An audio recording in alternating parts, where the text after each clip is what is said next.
നമസ്കാരം. Raf talk ഫുട്ബോളിലേക്ക് അവർക്കും സ്വാഗതം. ബാലൻ ഡ്യൂർ കൊടുക്കാനുള്ള അവകാശം എനിക്കായിരുന്നെങ്കിൽ എംബാപ്പയ്ക്ക് ഓൾറെഡി 4-5 ബാലൻ ഡ്യൂറുകൾ അവൻ്റെ വീട്ടിലിരുന്നേനെ. പറയുന്നത് സെർജിയോ റാമോസാണ്. സെർജിയോ റാമോസ് ഇന്ന് ഫിഫ ക്ലബ്ബ് വേൾഡ് കപ്പിൽ കളിക്കാൻ ഇറങ്ങുന്നുണ്ട്. CF മോണ്ടറിയുടെ താരമാണ് അദ്ദേഹം. ഇപ്പോൾ CF മോണ്ടറിയും ഇന്റർ മിലാനും തമ്മിൽ ഇന്ന് ഏറ്റുമുട്ടുകയാണ്. എന്ന് പറയുമ്പോൾ സാങ്കേതികമായിട്ട് നമുക്ക് ഇന്ത്യൻ സമയം നാളെ പുലർച്ചെ 6:30 ആ കളി. അതിന് മുന്നോടിയായിട്ട് ഇന്നലെ പ്രീ മാച്ച് പ്രസ് കോൺഫറൻസിൽ മാധ്യമങ്ങളെ കണ്ടപ്പോഴാണ് കിലിൻ എംബാപ്പയുടെ കാര്യം വരുന്നത്. അദ്ദേഹത്തിന് ബാലൻ ഡ്യൂർ ലഭിക്കുമോ എന്നുള്ള ചോദ്യം വരുമ്പോൾ മറുപടി പറയുന്നത്, തീർച്ചയായിട്ടും എന്നെ സംബന്ധിച്ചിടത്തോളം ഇത് വളരെ ക്ലിയറാണ്.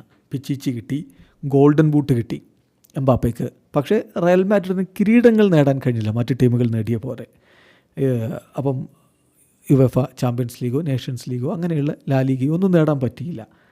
ഇപ്പോൾ ഈ പറയുന്ന പിച്ചിച്ചിയും ഗോൾഡൻ ബൂട്ടും ഒക്കെ ഇൻഡിവിജ്വൽ അവാർഡ്സാണ്. പക്ഷേ ലീഗ്സും കപ്പുകളും ഒക്കെ നേടിയിട്ടുള്ള മറ്റ് താരങ്ങളുണ്ട്.